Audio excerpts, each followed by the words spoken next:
Broadcasting live from the caves of Koilos on the plain of Dominaria, this is Tap Tap Concede. Welcome everybody to Tap Tap Concede. My name is Graham. Joining me is Cameron. And that's it. And James is on tech. What up? And today, the three of us to an extent are going to be talking about all the things that Wizards announced pertaining to Magic at the Wizards Presents streaming event that happened earlier this week. Lots of information about not only Dominaria United, but also the 2023 before us. Many things forthcoming. Dominaria United, I believe. Is it's a new unset? Yes, I'm making this happen. Yeah. Oh, I'm interfering Okay, with your hold on. microphone. Wait, I think we got it. Is that okay? Is yours okay? We Mine's do fine. have a bit of space. All right. Good. We're professionals. Hi. How are you? A reminder before we get stuck into all this news, of course, is that this show is brought to you by Card Kingdom. Please check out cardkingdom.com/LRR. You can ask yourself for a little 1-inch button, and they'll send you that. And I think they might be running out of the ones that say a Kingdom of Cards. I know that they hold on to those for when they've run out of other ones. We've just sent them a bunch of new designs with other profoundly silly nonsense on them. So look forward to that. But in the meantime, you can buy your cards there, and they're great. Excellent customer service from the folks over at Card Kingdom. Also, this show and everything we do is brought to you by you and your kind support of our Patreon at patreon.com/loadingreadyrun. You can also leave us, if you're watching on YouTube, you can also leave super thanks. Thanks. All right, they did a big stream earlier this week. It was Wizards Presents. And they announced a whole bunch of stuff for Dungeons & Dragons, which was very interesting, but beyond the purview of this podcast. I don't know if you actually saw or heard any of that. I didn't. There's a new edition of Dungeons & Dragons, but it's not a new edition. They're doing like a source book revision. Okay. But it's not 6th edition. Okay. And it all still works. It's all compatible. Yeah. Okay. Which seems like a good way of doing it. They're just like D&D 5.5. It's just Dungeons and Dragons now. There's no more. They're like, we're moving away from the notion of like Editions. Yeah, because that just throws all this previous stuff in the bin, and they're like, but we've made so many books over 10 years. Yep. So yeah, But that we could seems like sell them all back to you. Well, I'm glad that they're not doing Yeah. that. No, that's kind of a relief, to be honest. Also, Spelljammer, which we just actually got sent the books for, which is the D&D in space. It's just off camera in your shot, and I don't think you can see. Oh, there they are. There they are. Those 3 books. Yeah, Spelljammer. But for Magic, they announced a whole bunch of stuff for Dominaria United, which of course is coming up real quick, and I think we'll circle back to Dominaria United because there's a bunch of information that they talked about there. But then we've got the Brothers' War.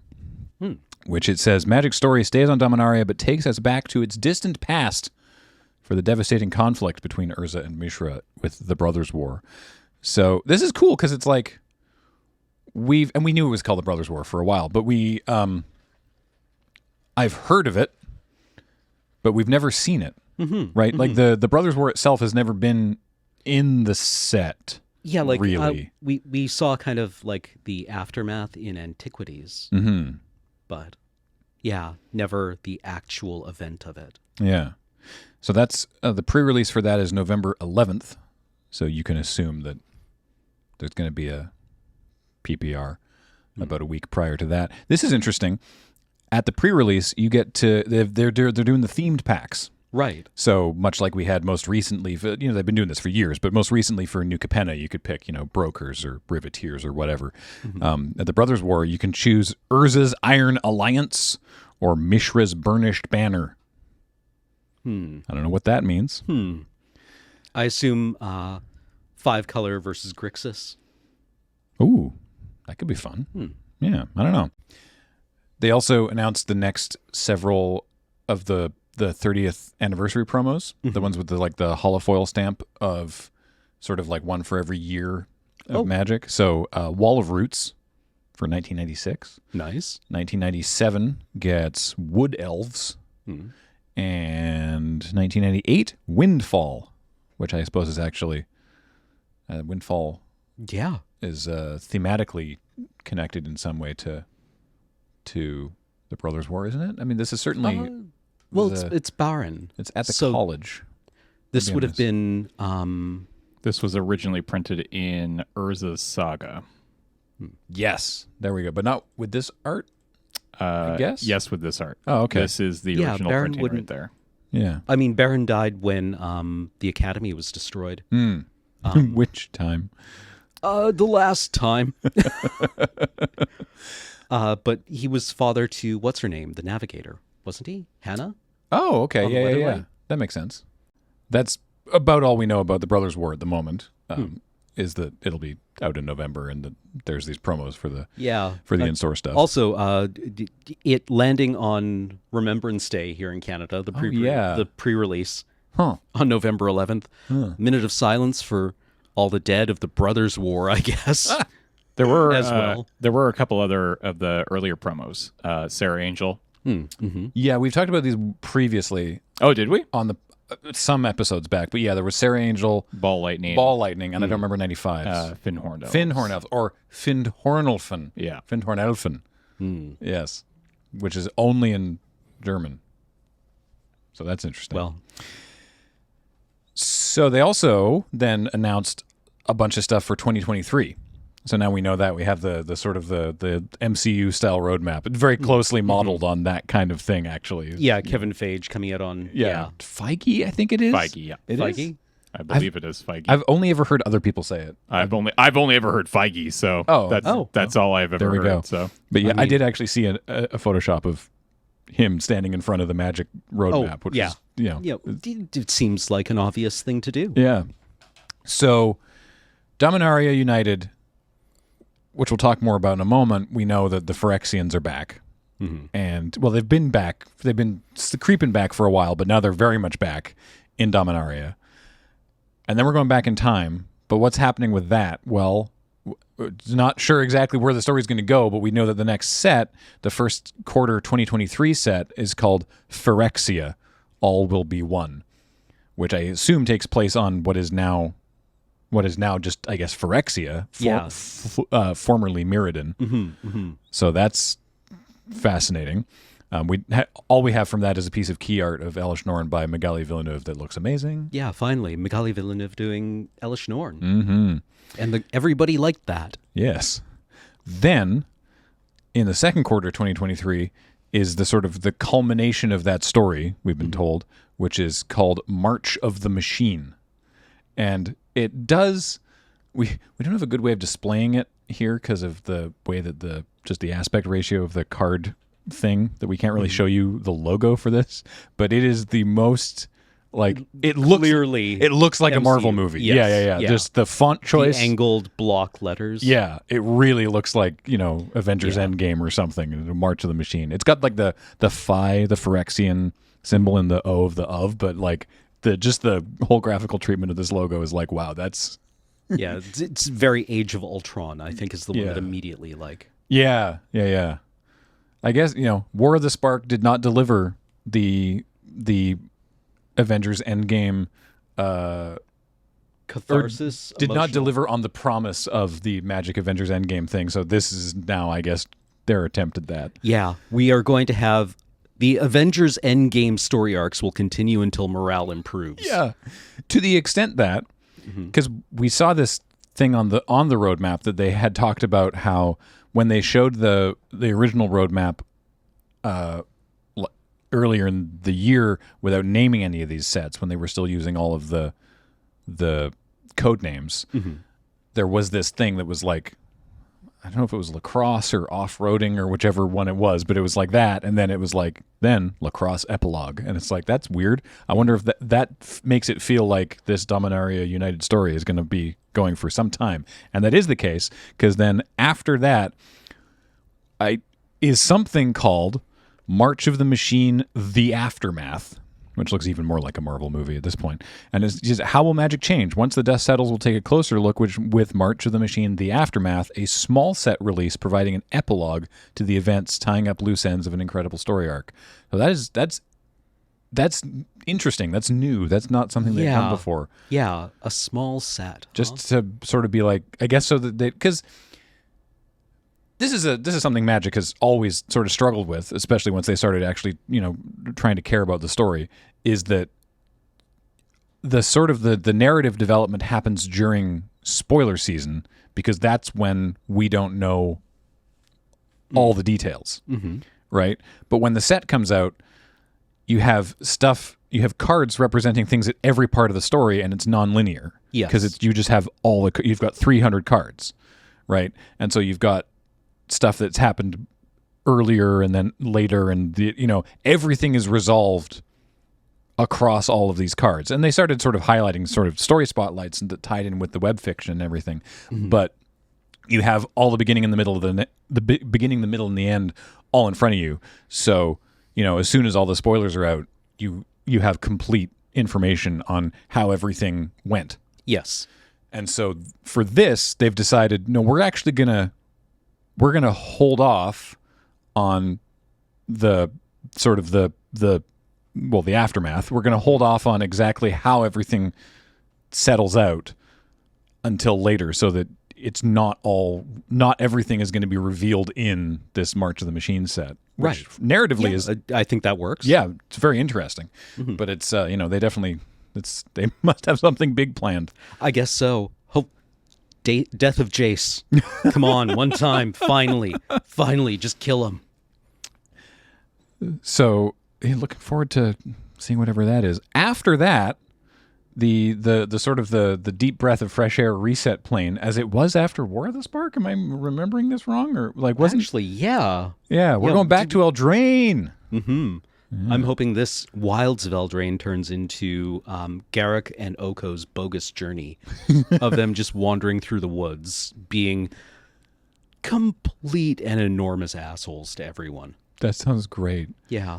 What I like is they were talking about this, and they were like, before, we were dealing with like the castles, and they talk about how like this is more focused on the untamed wilds of Eldraine, and it's like Eldraine felt pretty wild to me the first time. Like there was a lot of stuff going on in the forest, people turning into elks. Yeah, I guess there's bigger and worse things than questing beast out there somewhere. Gosh. So yeah, that'll be cool. Questing's beast. Yeah, another Magali Villeneuve key art, actually, very, very cool looking, of sort of the inspired clearly by the Evil Queen in Snow White. She's got again, it doesn't work to show you, but she's holding like a crystal apple, and is wearing this amazing outfit with a huge collar, like a big like sort of Dracula vampire, like high backed collar that is mirrored on the inside. It's reflective. And she's looking very young and beautiful, and in the reflection in her own collar, you can see the side of her head, because it's behind her, that in the reflection she's an old crone. So, it's very creative. I like that. It's super cool. Yeah, it's very cool art.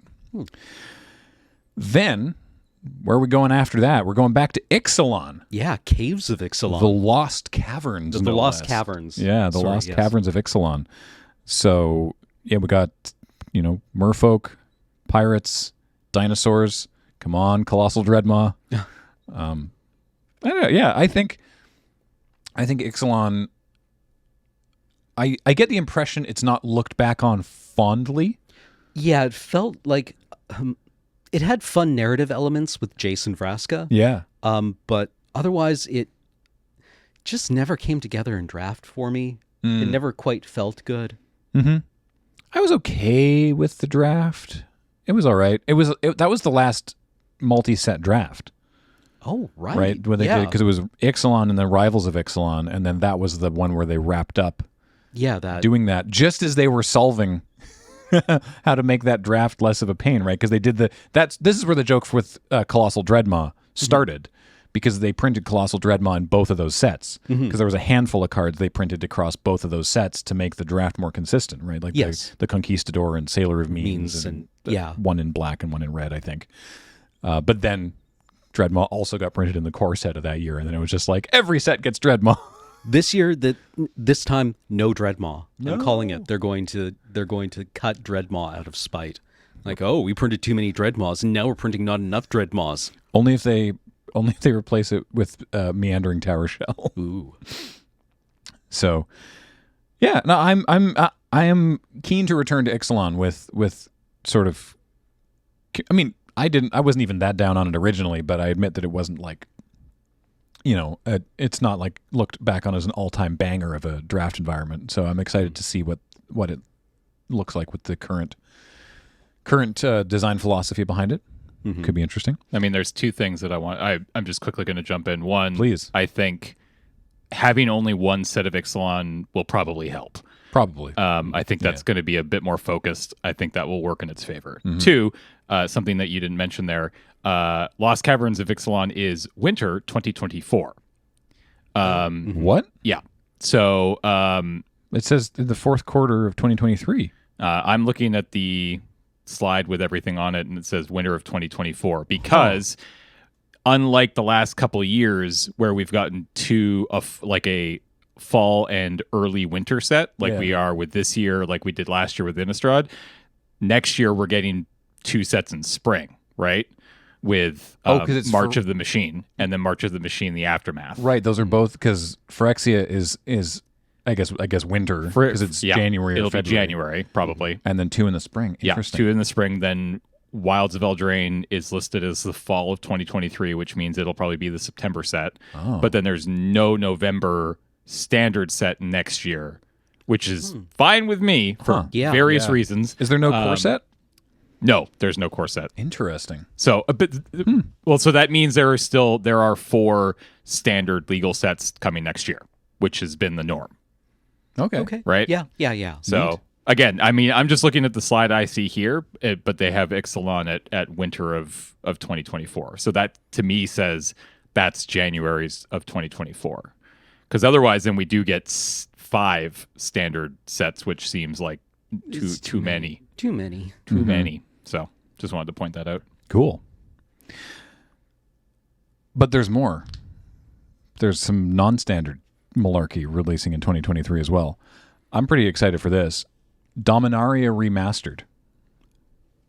But Dominaria was a celebrated and warmly regarded set. Yes.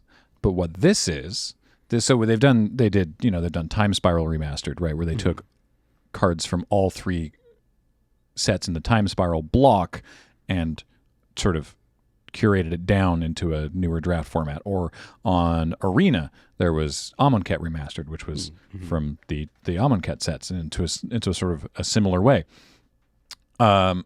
So Dominaria Remastered is, or it says here in the ad copy, reaches across Magic's sets to bring together a mix of the familiar and nostalgic cards representing the breadth of Dominaria's history, from our earliest sets through to the modern day.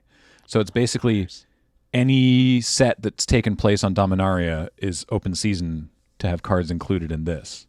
So Hymn to Torak, Order of Leitber, Order of the Ebon Hand. That could be fun. Acacian Javelineers. I'd like to see all of that. They spoiled 2 cards. Okay. Or teased, I suppose. Arborea, which is a 2 green for a world enchantment, so you know how old that is. Mm-hmm. Creatures can't attack a player unless that player cast a spell or put a non-token permanent onto the battlefield during their last turn. And so they showed off normal frame, new art, and also a borderless variant, and also the new art in the old frame. Outstanding. Very cool. The other one they showed off was, you guessed it, Force of Will, with brand new art from Donato Giancola. So new art in the new frame, also this new art in the old frame. Very cool, obviously, and a new borderless variant with new art from Richard Kane Ferguson. Kane Ferguson. Mm-hmm. So it doesn't say here, unless I am missing it, it doesn't say if it's going to be available digitally. I would hope so, but it's definitely in paper. Yeah, I don't remember I don't think they said during the stream if it was going to be coming on to Arena. It better be. Yeah. It really honestly better be. I'm going to be real mad if it's not. Well, because considering that Dominaria, the set name Dominaria, is on Arena. Mm-hmm. So they have all those. Yep. Anything they pull from Dominaria United or the Brothers War will already be there. So I'm hoping that it's not a very big... I want this to be on Arena in exactly this form. Yes. I do not want another Alchemy Horizons Correct. Yes. of this. Yeah. Oh, Please. yeah. But I kind of get the impression that, like, it feels, I don't know any of this to be clear, but it feels like there's sort of like some internal communication breakdown, and I kind of feel like, not breakdown, I kind of feel like, the team who makes Paper Magic is like, we're doing Dominaria United, and then it's like totally up to the Arena folks if they feel like making it work on Arena or not. Yeah. Like I kind of don't get the impression that someone's like, and also you, the Arena team, will be making it. I kind of feel like the Arena team's like, we might make that or not. Yeah. So who knows? But it will be available on paper and with collector boosters, which are probably going to be impossibly spicy. And that's going to be early 2023. And will be available to play first at LGS's, and then you can pre-order it on Amazon or your local game store. So yay. But it says here. But I'm excited to play that because traditionally the remastered draft environments have been a bunch of fun. I've very much enjoyed them. Yeah. Full agree. So, yeah. Anything with the old card frames. We also learned a little more about some stuff happening in the universes beyond. I don't know how y'all feel about it. I'm over having any emotional response to universes beyond. I just like new stuff. Yeah, it's completely spent my ability to care about things in any kind of way that isn't muted. Yeah. What I'm curious about is one of these things is a full set, right? Intriguing, yes. So does that mean that they're going to have to do all of these cards with in Magic variants like they've done for Stranger Things and The Walking Dead? Presumably any new cards, yes. Because I'm pretty sure that they were like, all the universes beyond will be that, but this is an entire set. Anyway, it's Lord of the Rings.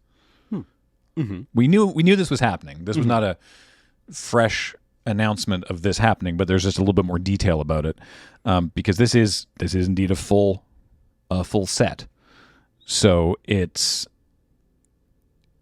what I'm going to be curious to know is if it's how much inspiration is taken from the visual language of the Peter Jackson films, and how much of it is directly from the books. Yeah. Oh, excuse me. Well, I mean, Peter Jackson was quite loyal to a lot of the art that had existed before that. But, he definitely developed his own look for things, and Weta Workshops also developed their own feel and look. Mm-hmm. And how much of that is accessible to other artists to use is probably kind of constricted, right? Like, I don't think we can probably expect the Witch King to look like that. Right. This is interesting. I want to read you this ad copy.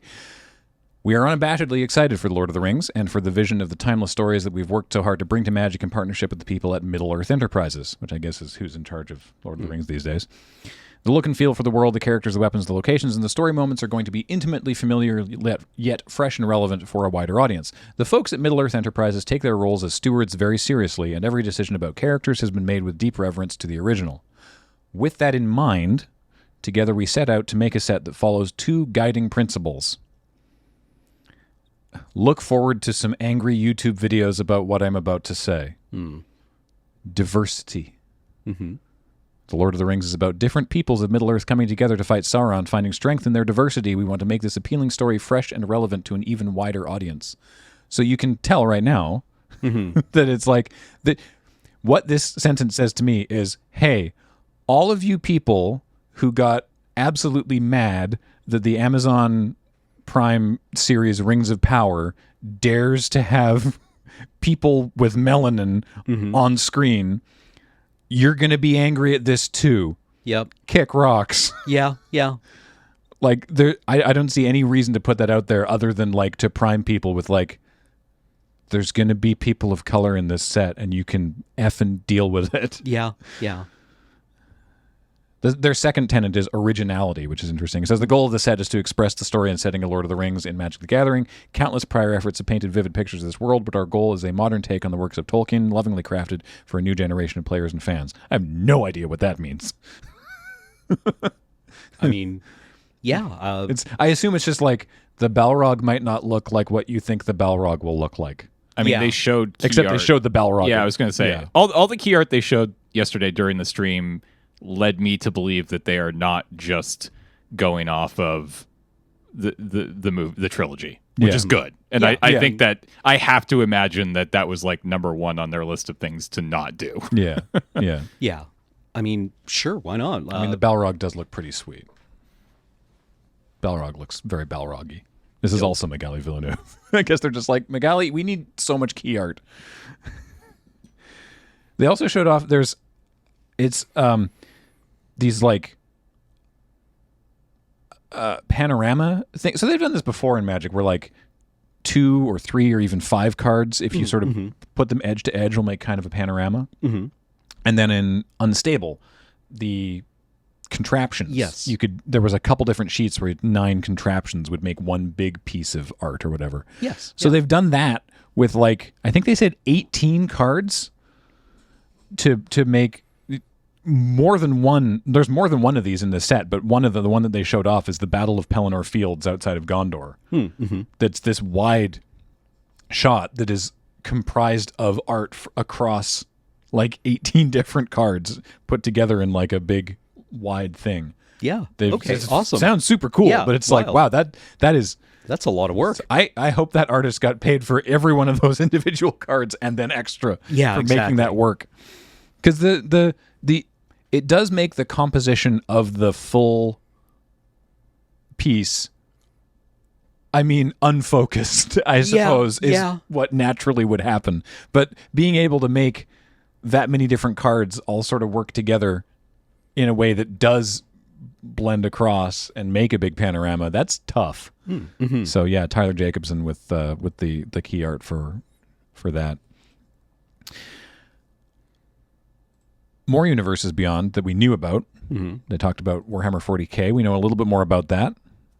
Sorry, Warhammer 40,000? Sorry, 40,000. Right, I forgot. It's clear that that's the Games Workshop preferred nomenclature, because the only place you hear it, that I've heard it, is when I've heard people on Magic, like staff, talking about Warhammer 40,000. Mm-hmm. Oh, Games Workshop. Yep. So we know a little bit more about the decks.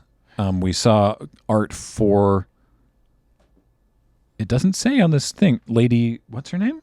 Greyfax? Oh, yeah, Inquisitor Greyfax. Inquisitor Greyfax. Yes. She looks cool. Mm-hmm. And one of them Necrons. Trazen? I don't know, this guy. Oh, yeah. Big guy. Yeah. Anyway, he looks very cool. Also, each deck is going to have its own Sol Ring, which would, sort of standard for the Commander decks. But each of them there's unique art for each deck. I don't know which one this is from. That's for the Gene Stealers. Okay, this is from the Ruinous Powers. Yep. This would be the Imperial one. Ah, yes, and then that's for the Necrons. The Necron one. Yeah. Very cool. Oh, was that Zarek, the Silent King? Yeah, that would make sense. Oh, okay, cool. Also, it says the collaboration includes 3 Secret Lair drops, Secret Lair and Warhammer 40,000 Orcs, Secret Lair and Warhammer Age of Sigmar, which is the new name for what I back in the day would have called Warhammer Fantasy. Yes. So that's interesting. Yeah. And Secret Lair and Blood Bowl, which is like orcs play violent football. Oh, it's everyone in everyone plays violent. Yeah, everyone. Honestly, it was a really good game. It's like, because Games Workshop is British, it's basically their tongue-in-cheek version of American football. Yeah. In that it's incredibly violent. So that's cool. The other Universes Beyond thing they announced, and this was a big surprise, was Doctor Who. Yes. Yeah. And knowing, because he tweeted about it, knowing that Gavin was, unabashed Doctor Who fan, Gavin Verhey was leading the design team on this. That's very exciting. But we saw a few pieces of key art of Matt Smith's Doctor and all the Doctors, and there was a great shot that they showed of the fourth Doctor, Tom Baker, with his bag of jelly babies. So yeah, that's interesting. I don't know. It's Commander decks. That's what it is. It's 4 Commander decks and a secret lair. Oh, okay. So look forward to me violently elbowing people out of the way to play this on Elder Dragon Social Club in the future. Yeah, fun for fans of every Doctor from across 60 years of Doctor Who stories. Neat. My plan was we fly to Wales and film on the set in the TARDIS. Use the TARDIS central console as the play table. That sounds amazing. Okay. Yeah, expensive, but whatever. I mean, if you can make I'm willing that to pay happen. for that. Yep. Yeah, exactly. I mean, I'm willing to see that paid to happen. Gavin designed the set. He worked with BBC. I'm sure he knows people. Yeah. I've already texted him about it. He's like, make it happen. I'm like, but I need your help. Quick to Cardiff. Yeah. So yeah, and I mentioned that of course there's a Secret Lair Super Drop coming out on the 22nd. So when this episode airs. Yeah, on the Monday? Yeah. So go, I guess if you're into Secret Lairs, there's new Secret Lairs for you to go check out. Neat. All right. Let's rewind. Because now we got Dominaria United. That's coming out very, very soon. You know what else is happening very, very soon is the Dominaria United pre-release. August 27th, going live at 10 a.m. Pacific time. Right here. Twitch.loadingreadyrun.com, and it'll be on this very YouTube channel after the fact. It's going to be 5 of the fine folks from Loading Ready Run. And our guests, we've got Jorbs. Yep. We've got Voxy. Yep. And we've got Alan from Mental Misplay. Correct. Which was that's how they asked to be credited, right? Yes. Right. So it was just funny because it's like Voxy, Jorbs, and Alan. Yeah. Yeah, exactly. They're all, it's just 4-letter. Well, I guess Jorbs is 5 letters. Anyway, it was just, it looked while I was laying out the graphic, it was funny. So that's going to be, we're doing, it's more of a traditional pre-release this time because Double Masters was a draft, which went very well and was fun. Yep. But, that was a draft. And so this is, back to sealed. So we're going to be doing. First sealed since Capenna. Wow. Yeah. Yeah. It's been a while. Mm-hmm. So I mean, say that it's been like 4 months, but whatever. It feels like a very long time. 4 months, 12 pre-releases. Yeah, exactly. 45 magic sets. I've had the brain fog since like February, so I don't even know what's going on.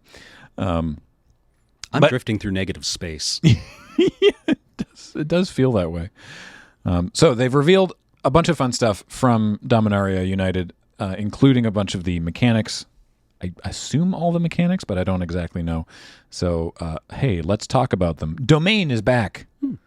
It's been, you want to talk about how it's been a while. It's been a long time since we've seen Domain. I don't remember the last time. I want to say Alara block.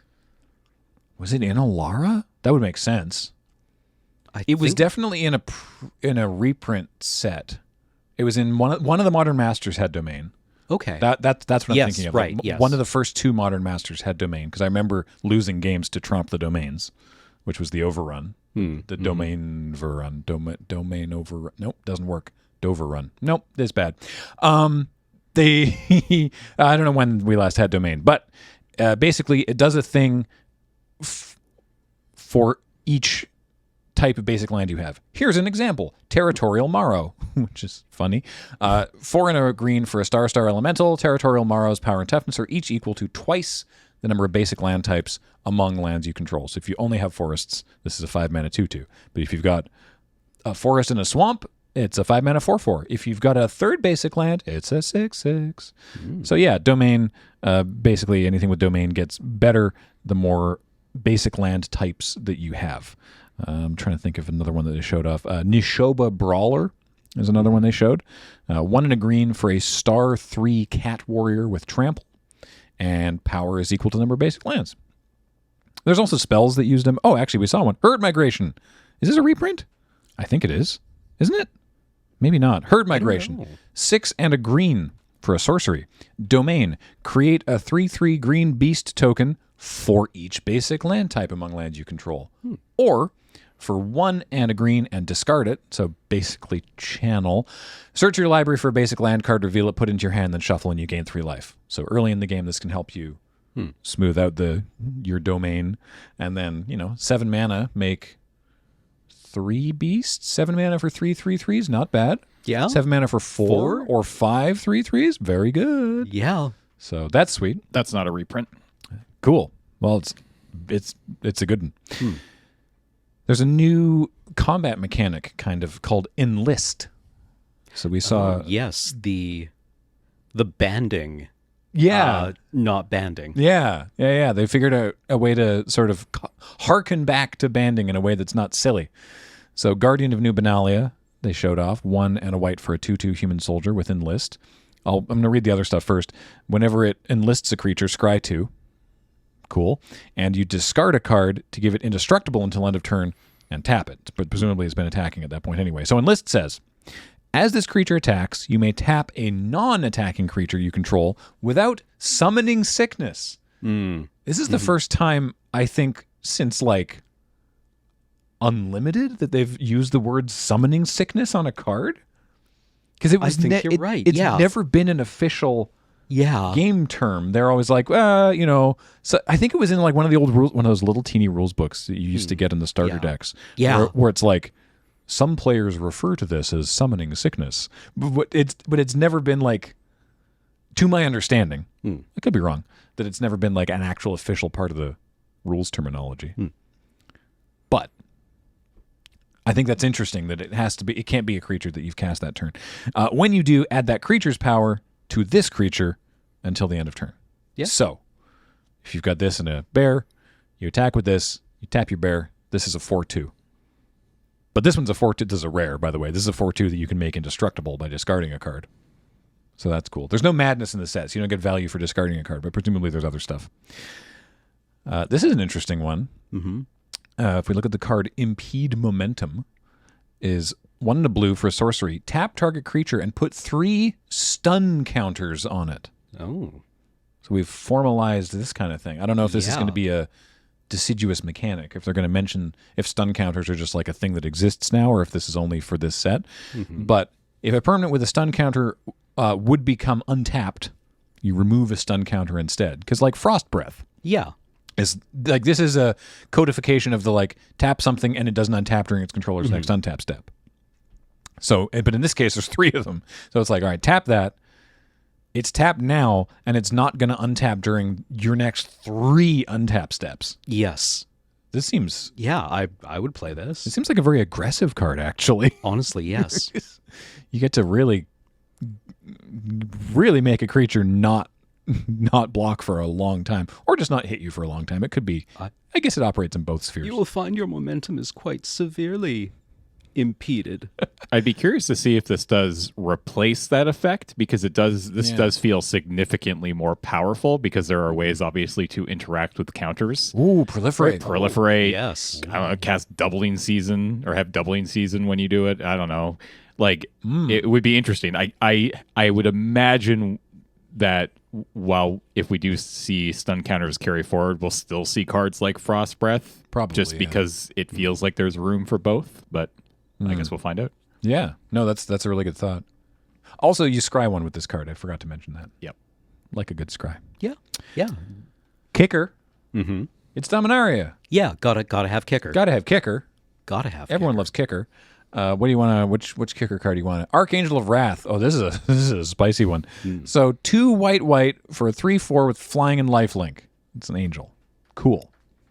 It has also kicker for black and or red. And if you kick it, it deals 2 damage to any target. If you kick it twice, it deals again 2 damage to any target. So if you cast it for 2 black, white, you get to deal 2 damage to something. But if you, or 2 red, white, same thing. But if you cast it for 2 red, black, white, you get your 3/4 lifelink angel, and you get to hit 2 things or 1 thing twice for 2 damage. Yeah, no, 2 damage twice, I guess, if you're targeting the same thing. You get 4 damage to hurl around, basically. Neat. Yeah. Sounds good. I hope fixing's good in this set. Oh wait, it is. There's more mechanics to talk about, but the 6 of the pain lands are back. Not all 5, or 10. Okay. 6 of the pain lands, which is interesting. So I assume they're doing a thing like they did with Kaldheim, where like the other 4 are going to be in the Brothers' War. Okay, I guess. But yeah.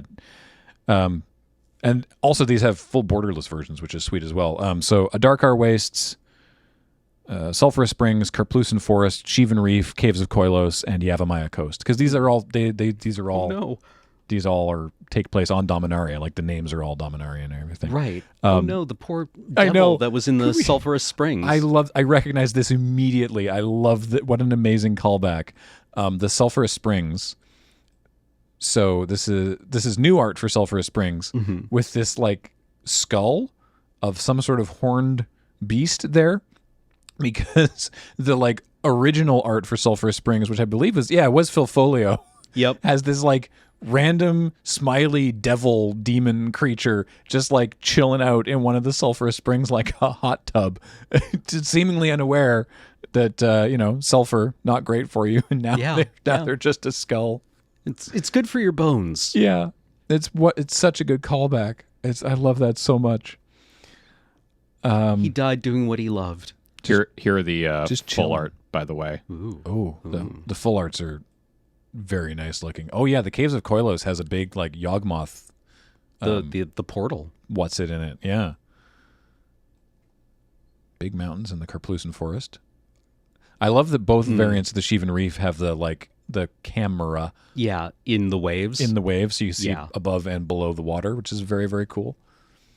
Sulphurous Springs. There's a statue on that one. There's a statue with horns. It's kind of cool. Ooh, Yavimaya Coast looking fresh. Yep. Dig that. Totally normal structures for Yavimaya. Yeah. So they also so sagas are back. That makes sense for Dominaria, right?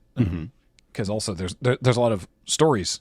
There's a lot of old stories of Dominaria that we get to talk about without having it happen now, which is the great thing about sagas.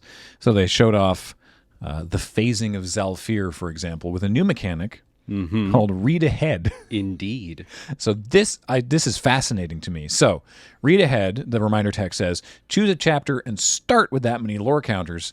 Add one after your draw step. Skipped chapters don't trigger. Sacrifice after chapter 3. So these work. This is one of those things where it's like the actual wording of the reminder text is maybe a little complicated, but it's one of those things that works how you think it should, which is just you can skip your saga to start on whichever chapter you want. So, for example, this one, the phasing of Zalfir, it's 2 blue. Chapter 1 is another target non-land permanent phases out, and it can't phase in for as long as you control the phasing of Zalfir. Chapter 2 is the same. And then Chapter 3 is destroy all creatures. For each creature destroyed this way, its controller creates a 2/2 black Phyrexian creature token. So you can just play this as normal. You just play it as a saga. You do Chapter 1, you phase something out, presumably one of your things, to protect it from the Wrath effect. Then next turn you phase something else out, and then in the next turn you do this Wrath that replaces everything with Phyrexians. Or you can just say 2 blue and read ahead to Chapter 3 and just go, this is a 4-mana Wrath. Yep. Just go, boop, we're going straight to Chapter 3, we're doing that, and we immediately sacrifice the saga. Cool. I mean, yeah, you're like, oh, I just read the part where they blew up Zalfir. You mean people escaped? Yeah, just skipping ahead, boring, phasing, whatever. There we go. Everything dies. Yep. Yeah. So skip the flavor text, Dave. Yeah. I think this is a very neat way to sort of, spice up sagas a little bit. I don't know if I want to see this on every iteration of sagas going forward, but this is, what a cool thing that you can just be like, you know what? Chapter 3 of this wins me the game now. I don't want to wait 3 turns. They also showed off another saga, the World Spell. I don't know exactly what the World Spell is, but chapters 1 and 2 Look at the top 7 cards of your library. You may reveal a non-saga permanent from among them, put it into your hand, put the rest in the bottom of your library in a random order. And Chapter 3 is put up to 2 non-saga permanent cards from your hand onto the battlefield. Now, this is 7 mana, 5 green. But you can ramp yourself to 7 mana and then just go, here's the world spell, and it's like, here's the pair of Eldrazi, right? Just go funk, right? Like, I kind of enjoy that also this excludes other sagas. Yes. I.e., you're just reading this one. Like, you know, you've cleared your bedside table. You can't put it down. Yeah. Right? Yeah, the world spell is just really compelling. I can't possibly read anything else. Yeah. Freyalise looking, you know, like she is experiencing focus. So that's the mechanics, I believe. I mean, it is Freyalise, but it's not. It's like Freyalise made of plants. Yeah, like this is a spontaneous phenomenon that is occurring and has generated a Freyalise-looking object in the world. It's neat. There's a couple specific cards that aren't like overarching mechanics, the set, that I want to talk about briefly. I want to talk about Defiler of Dreams.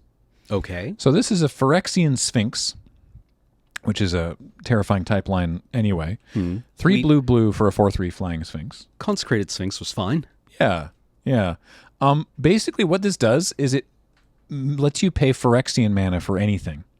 Well, anything blue. So this says, as an additional cost to cast blue permanent spells, you may pay 2 life. Those spells cost blue less to cast if you paid life this way. This effect reduces only the amount of blue mana you pay. Boo! Whenever you cast a blue permanent spell, draw a card. So that means that, you know, like Impede Momentum that we looked at, that was 1 and a blue, you could pay just 1 generic mana and 2 life for that. Yep.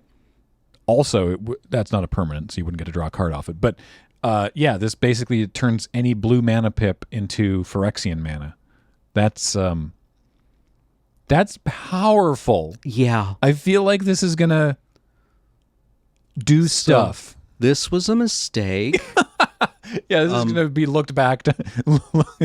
This was generally considered a mistake and made a lot of people very angry. Like, it's going to be looked back upon as a problem. I suppose this also could be looked at as like, yeah, sure, you get to 5 mana and then you get to start ramping. But, right.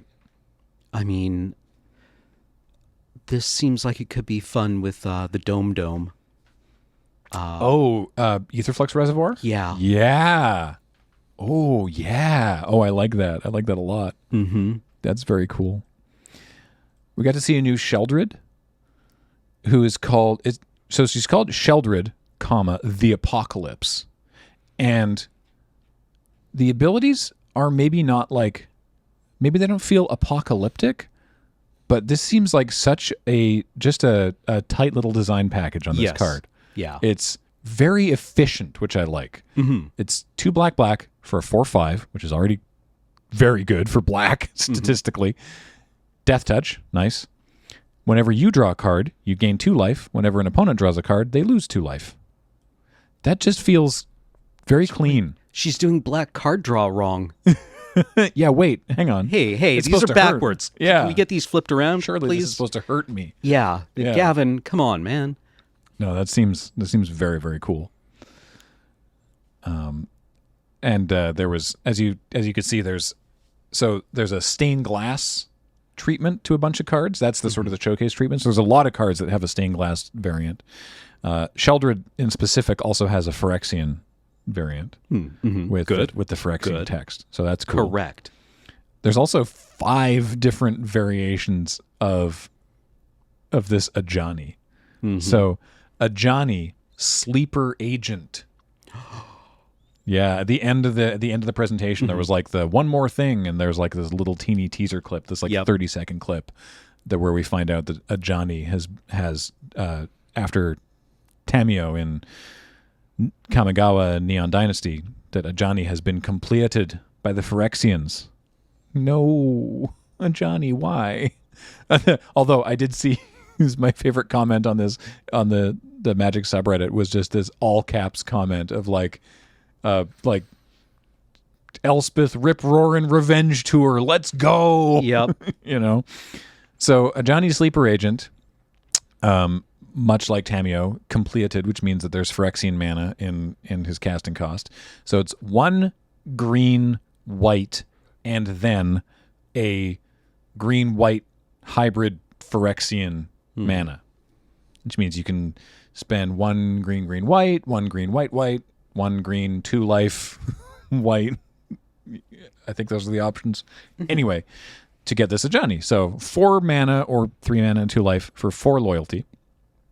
+1, reveal a top card of your library. If it's a creature or planeswalker, put it into your hand. Otherwise, you may put it on the bottom of your library. Very normal Ajani stuff to be doing.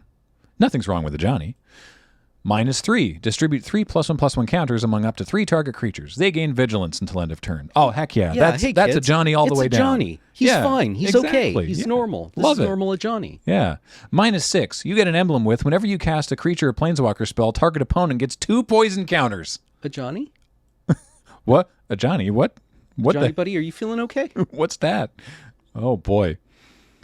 So yeah, there's 5 different variants of Ajani here. There's two different borderless ones. One where he's looking really majestic, and one where he's looking really grisly. Mm-hmm. The regular art with the Phyrexian frame, the Phyrexian text with the Phyrexian frame, and then just the normal pack art. So there's a lot going on. Yep. For Ajani, but yeah, rough beats. Bad move. If it was me, I simply would not have become completed. Yeah, there you go. Figure it out, dudes. Also, it bears talking about that they're reprinting into standard Liliana of the Veil. Yep. They've wanted to do this for a while. Although I would hasten to point out that the Chain Veil is now in the property of, or the property of Niv Mizzet, I believe, on Ravnica, as proof that Liliana died during the War of the Sparks. So, I mean, you can't explain that. I mean, I love that the art here, the regular art, it's her standing in front of a mirror, and then in the mirror is her wearing the chain veil, but not as a reflection either. This is just a great piece of art. There's the borderless art for this by Brahm, where she's looking a little older, and there's like a stained glass of the chain veil behind her, but she still doesn't actually have the chain veil. But yeah, Liliana the Veil, very good card. Yeah, I guess they're like, you know what? This isn't going to break standard. Standard can handle this. The thing is, it's not a back-breaking card. It's just incredibly efficient. Yeah. It's just a very good card. It's not like, well, this is stupid. It's not like the Hagwitch Coven or anything. I think it's also Liliana at her most aggressive, because this was her when she was breaking the Hell Vault. Yeah, this was on Innistrad originally, yeah. Yeah, to get at Avacyn. Right? No. Yeah. Well, I mean, Avacyn got released as a result of this, but she was going after what's his name? The demon. 7/7 for 7 does 7 things. Griselbrand. Yeah. Right. Like, I really enjoyed actually in the trailer for Avacyn Restored how it was told by Liliana as like basically her describing her ultimate ability on this card, where she separated, the opponent's board into all of the Cathars. And then on the other side, the Hell Vault. Thalia, you choose. Right. Good job. Couple more ones we should touch on before we take off. The Raven Man. Is Limdul? Presumably. Right. That's what we believe. But yeah, the Raven Man actually has a card now.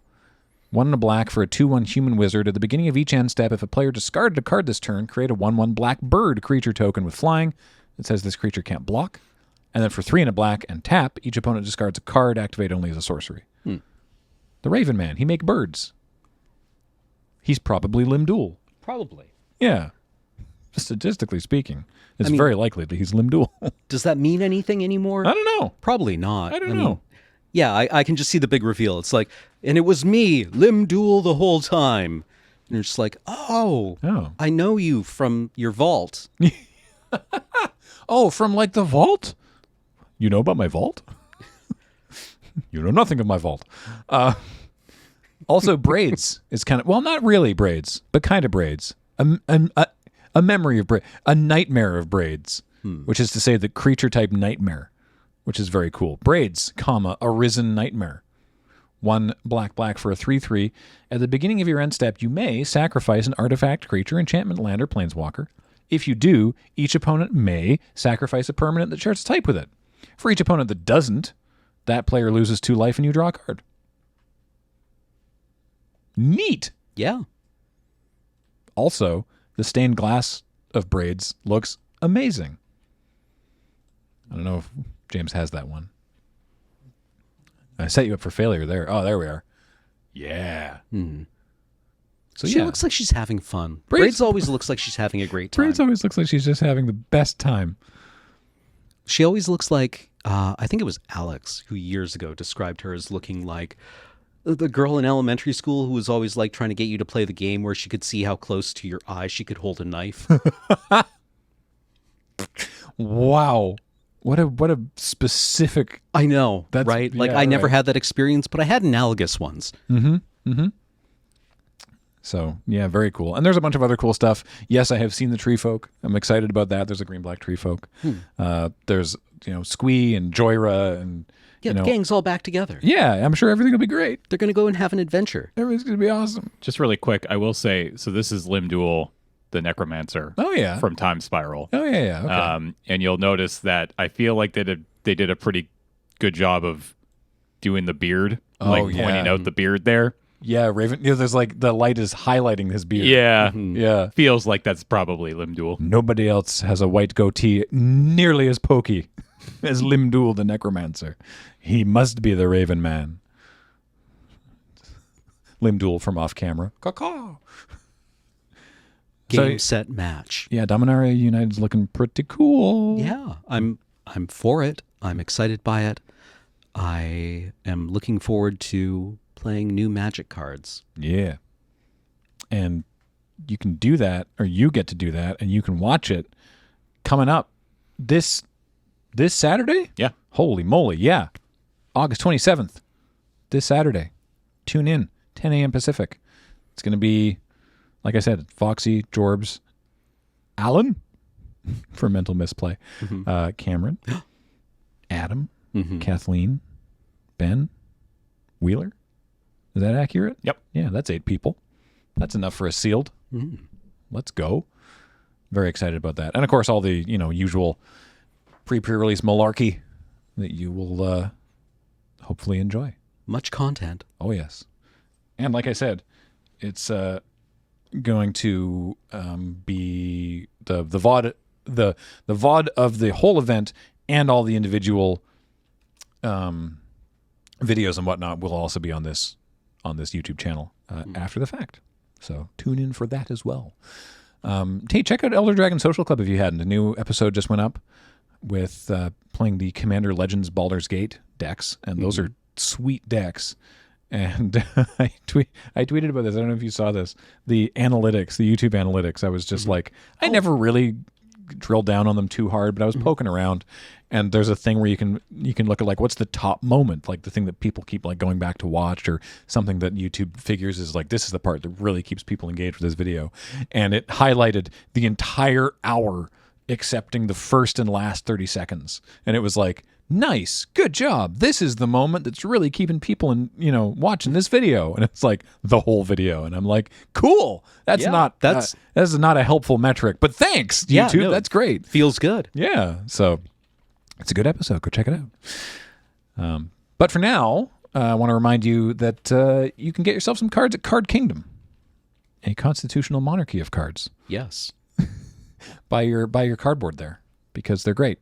And let them know we sent you. And they'll give you a button if they have any, if they can print them quick enough. And, of course, this show and everything we do is brought to you by you and your kind support of our Patreon at patreon.com/loadingreadyrun.